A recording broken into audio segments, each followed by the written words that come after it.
Ronan ও Declan সুলিভানকে জাতীয় দলে দেখতে চান ক্রীড়া প্রতিমন্ত্রী নিজেই। সাফ জয় করে দেশে আসার পর তাদের সংবর্ধনা দিয়ে তিনি বললেন, তারা দুজন ইতিমধ্যে জাতীয় দলের জন্য প্রস্তুত। পুরো আসর জুড়ে চমক দেখিয়েছেন আসরের শেষ শট নেওয়া রোনান।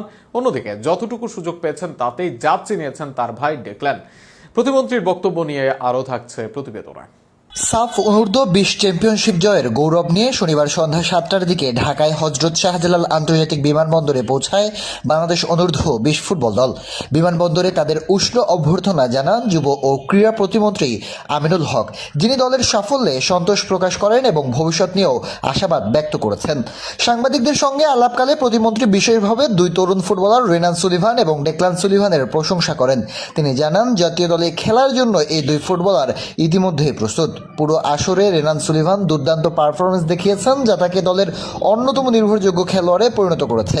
অন্যদিকে ডেকলান সুলিভান কোচের পরিকল্পনায় তুলনামূলক কম সময় পেলেও মাঠে নেমে নিজের সক্ষমতার প্রমাণ দিয়েছেন। এর আগে শুক্রবার মালদ্বীপের জাতীয় স্টেডিয়ামে অনুষ্ঠিত ফাইনালে ভারতের মুখোমুখি হয় বাংলাদেশ। নির্ধারিত 90 মিনিটে দুই দলই গোল করতে ব্যর্থ হলে ম্যাচ গড়ায় টাই ব্রেকারে। সেখানে শুরুতেই বাংলাদেশের হয়ে দুর্দান্ত ভূমিকা রাখেন গোলরক্ষক ইসমাইল হোসেন মাহিন।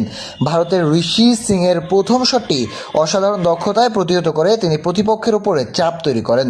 টাই ব্রেকারে একাধিক নাটকীয় মুহূর্তের জন্ম হয়। বাংলাদেশের স্যামুয়েল রাকসাম একটি শট মিস করলে কিছুটা চাপ তৈরি হয় দলের উপর। তবে ভারতের ওমাং দুদুমের শট গ্যালারিতে চলে গেলে পরিস্থিতি আবার বাংলাদেশের অনুকূলে আসে। শেষ পর্যন্ত নির্ণায়ক শটে রেনান সুলিভান গোল করে দলকে শিরোপা এনে দেন। এ জয়ের মাধ্যমে নতুন প্রজন্মের ফুটবলাররা দেশের ফুটবলে আসার আলো দেখিয়েছেন। বিশেষ করে রেনান ও ডেকলানের মতো তরুণদের নিয়ে ইতিমধ্যে ভবিষ্যতে পরিকল্পনা শুরু হয়েছে, যা জাতীয় দলের জন্য ইতিবাচক বার্তা হিসাবেই দেখেছেন সংশ্লিষ্টরা।